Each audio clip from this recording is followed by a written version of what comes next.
کچھ جنگیں یقین کی ہوتی ہیں، اگر درد کی لہروں سے ٹکرا بھی جائیں تو صبر کا پلڑا بھاری رکھیں۔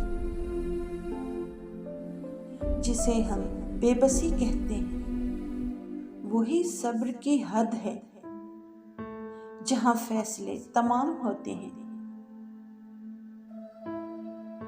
کیا پتہ حساب کتاب کے بغیر ہی سرخرو ہو جائیں، عرش پر ہماری فتح کی تیاری کی جا رہی ہو۔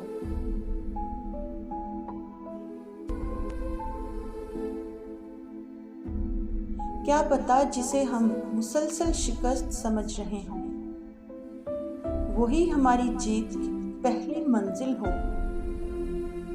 اور کیا پتہ ہماری دعائیں اللہ کو ہماری تقدیر بدلنے پر راضی کر دیں۔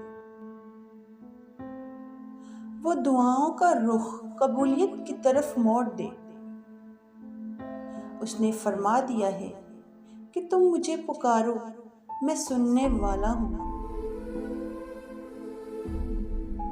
بس بات تو پختہ یقین کی ہے، بے شک وہ اپنے بندوں پر مہربان ہے۔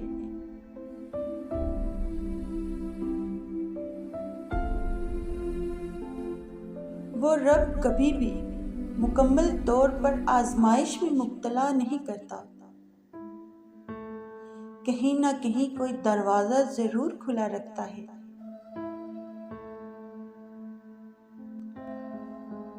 جہاں سے رحمت ٹھنڈی ہوا کی طرح آ کر دل کو سکون دیتی ہے۔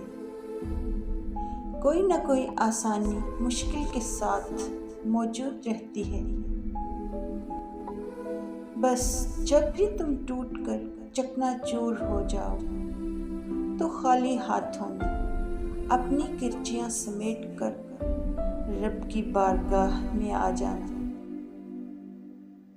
وہ پاک پروردگار ایسے سمیٹ لے گا جیسے کچھ ٹوٹا ہی نہیں۔ بے شک وہ عظیم مصور ہے۔